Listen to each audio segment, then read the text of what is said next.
Out of 50,000 remaining ఉంటున్నారు కాబట్టి duplicates ఇంతకుముందు చెప్పినట్టు 58,000లో ఇక్కడ ఉంటున్నారు, ఆంధ్రాలో ఉంటున్నారు, లేకపోతే తమిళనాడులో ఉంటారు, లేకపోతే వేరే చోట. సో టూ ప్లేసెస్లో ఉంటున్నారని గుర్తించి మాకు తెలియపరిచారు ఫ్రమ్ ఈసీఐ. వాటిని ఫీల్డ్ లెవెల్ ఎంక్వైరీ జరిగింది. ఫీల్డ్ లెవెల్ ఎంక్వైరీ చేసిన తర్వాత ఇక్కడ ఉంటున్నారు అని తెలుసుకున్న తర్వాత 30,000 మంది deleted. Inter state, inter constituency అన్ని ఓవరాల్ ఇట్ ఇస్. ఎక్కువగా మనకి వచ్చింది ఆంధ్ర అండ్ తమిళనాడు నుంచి ఎక్కువ వచ్చాయి.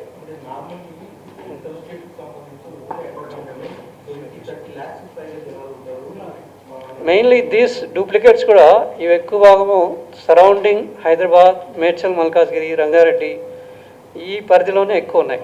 రూరల్ పార్ట్స్లో చాలా తక్కువ, వెరీ ఫ్యూ.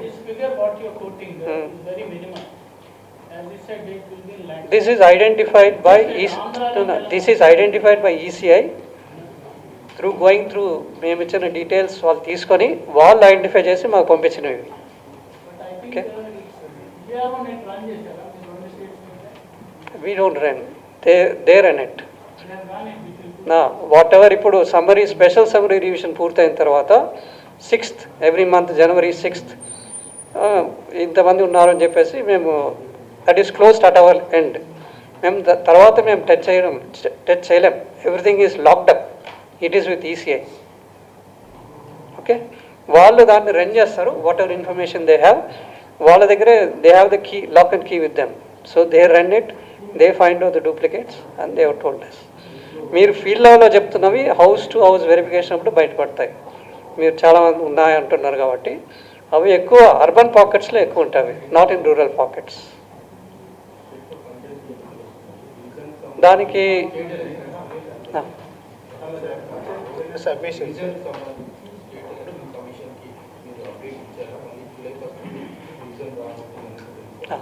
ఇప్పుడు last 6 months back state election commission వాళ్ళు అడిగారు. మేము ఇంటర్న్ ఈసీఐని అడిగాము. వాళ్ళు లాక్ అండ్ కీ ఇంతకుముందు చెప్పినట్టు ఓపెన్ చేసి మాకు ఇచ్చారు. మేము ఇంటర్న్ పాస్ ఆన్ చేసాం ఎవరికి, ఎస్సీసీ వాళ్ళకి. అప్పుడు ఎలక్షన్ జరగలేదు. నౌ ఇట్ ఇస్ క్లోజ్ కాబట్టి మళ్ళీ వాళ్ళు అడిగితే అగైన్ మీ లాస్ట్ ఈసీఐని మళ్ళీ అడిగి తీసుకోవాల్సి వస్తుంది. సరే, ఇది జూబ్లీహిల్స్ నోటిఫికేషన్ మీరు ఏమైనా పంపుతారా? అంటే అసెంబ్లీ నుంచి మీకు ఏమైనా వచ్చిందా? నోటిఫికేషన్ అంటే సరే, నోటిఫికేషన్ కాదు, ఇన్ఫర్మేషన్ గజెట్ నోటిఫికేషన్ అసెంబ్లీ నుండి మాకు వచ్చింది. ఇట్లా చనిపోయినట్టు గజెట్ నోటిఫికేషన్ యాసిటీస్ మేము పంపించేస్తాం ఈసీఐకి. ఈసీఐ వాళ్ళు ఇంకా డెసిషన్ తీసుకోవాలి ఎప్పుడు ఎలక్షన్ పెట్టాలనేది. సో బై ఎలక్షన్స్ అనేవి ఇప్పుడు ప్రస్తుతానికి ఒక 3-4 స్టేట్స్లో అనౌన్స్ చేశారు ఆల్రెడీ. మనది ఇప్పుడు ఉండకపోవచ్చు మేబీ. సార్, అందరికీ నమస్కారం సార్. సార్, గౌరవ సిఓ సార్కి, మిగతా మీడియా మిత్రులందరికీ, ఇది మనం ఏంటంటే సిఈసి సార్ చెప్పిన ప్రతి మెసేజ్ని గ్రౌండ్ లెవెల్కి చేరడం కోసం కోఆర్డినేషన్ మీటింగ్ అంటూ మేము ఇది అరేంజ్